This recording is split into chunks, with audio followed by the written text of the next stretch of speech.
Bienvenue les gars à Français à ta table. Aujourd'hui, c'est un jour extraordinaire. Pourquoi? Parce que aujourd'hui, dans cette vidéo tutoriel, on va voir les thèmes passés. Nous connaissons déjà les passés composés, l'imparfait et les plus que parfaits.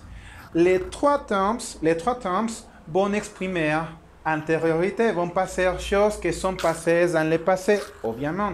Pour ça, dans cette vidéo, on va regarder quand et quand vous pouvez parler d'un événement antérieur, c'est-à-dire quand parler au passé composé, et non, quand parler au passé. Et quand vous devez utiliser les passés composés, l'imparfait et les plus que parfaits. Souvenez-vous, les trois termes sont au exprimer passé. Mais quand est-ce que je dois utiliser l'imparfait? On va voir. Ok, pour commencer, souvenez-vous que nous avons les passés composés. Oui, quand est-ce que je vais utiliser les passés composés? Quand je parle d'un événement qui est unique, qui s'est passé une seule fois, oui, qui ne s'est pas répété. Le passé composé, c'est pour exprimer une chose qui s'est passée et qui ne s'est pas répétée. Uniquement à passer une seule fois, une seule vez. Ok, pour ça, c'est un événement unique, un seul. Pendant que l'imparfait, il exprime des choses qui se sont répétées dans le passé. Oui, c'est-à-dire la quotidiennité. Oui, par exemple, les choses que tu quotidiennement tu faisais quand tu étais petite ou quand tu allais à l'école ou quand tu étais plus petite. Oui, sont choses que sont activités que tu les faisais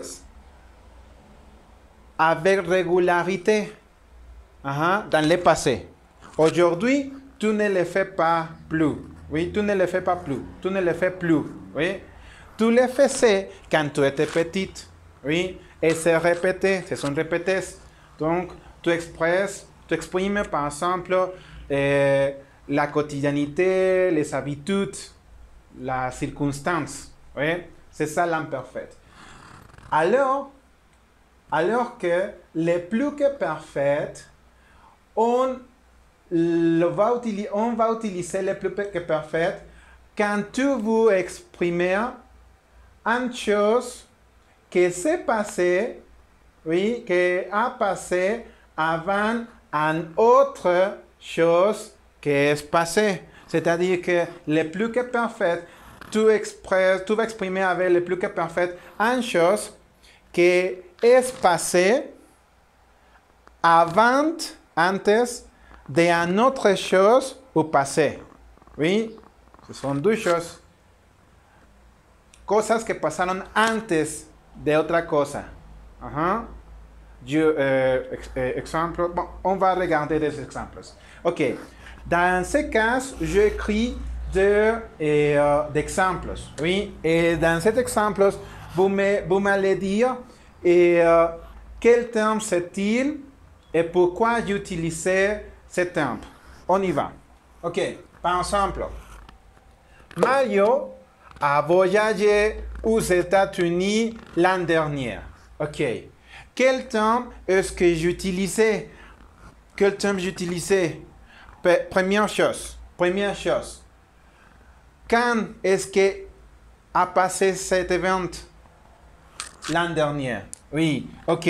Comme c'est passé l'an dernier, il vous dit que combien de fois il a voyagé aux États-Unis.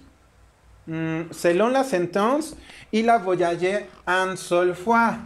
Oui, une seule fois. Et ne l'a pas répété. Oui, et ne l'a pas répété. Il a voyagé aux États-Unis une fois. Ça veut dire que comme il l'a fait une seule fois, nous devons utiliser les passés composés. Oui, le passé composé. A voyagé.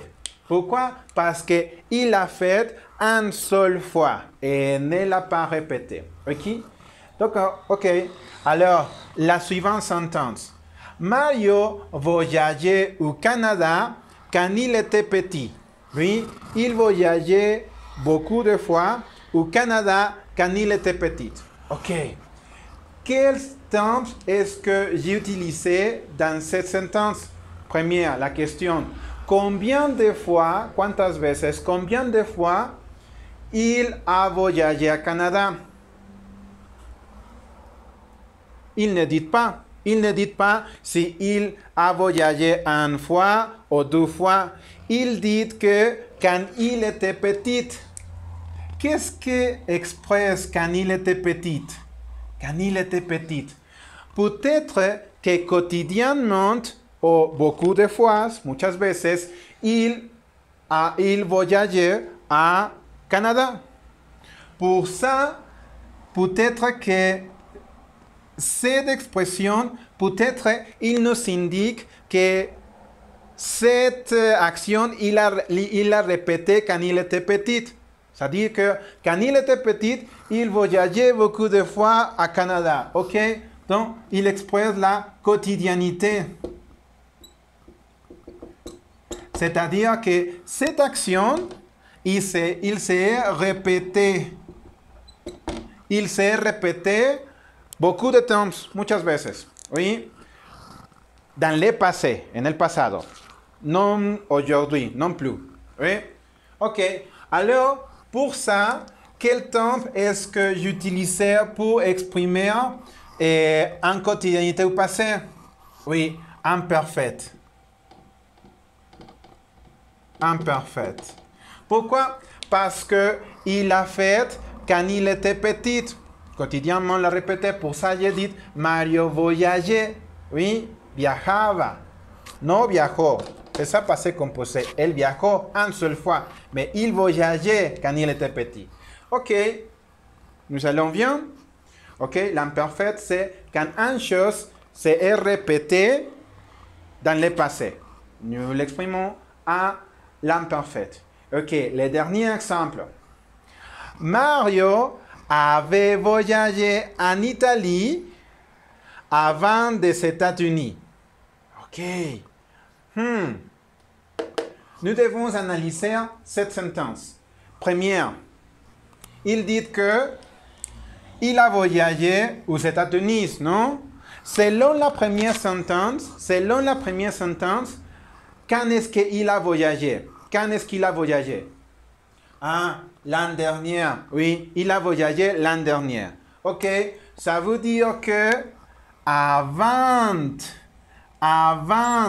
des États-Unis, il avait voyagé en Italie. Antes de en Italie. Oui, antes de Estados Unidos, él viajó a Italia. Alors, comme cette action est passée avant de cette action, on utilise quel temps? Oui, nous utilisons le plus que parfait. Pourquoi? Parce que c'est une action qui est passée avant notre action. OK? Pour ça, nous disons Mario avait voyagé en Italie avant des États-Unis. C'est-à-dire que première, par exemple, en 2017, peut-être, par exemple, en 2017, il avait voyagé en Italie. Et après, il a voyagé à les États-Unis. Quand est-ce qu'il a voyagé à les États-Unis? Aujourd'hui, nous sommes dans le 2020. C'est-à-dire qu'en 2019, il a voyagé aux États-Unis. Mais antes, él ya había viajado a Italia en 2017. Pour ça, c'est qu'on utilise le plus que parfait. OK? Alors, vous connaissez bien quand est-ce que nous devons utiliser le passé composé quand on parle d'une seule chose qui est passée et qui ne s'est pas répétée. L'imparfait, on le va utiliser quand nous voulons parler des choses qui se sont répétées, oui, dans le temps. Et quand une chose est passée avant une autre action, on va utiliser le plus que parfait. OK? Ça a été tout.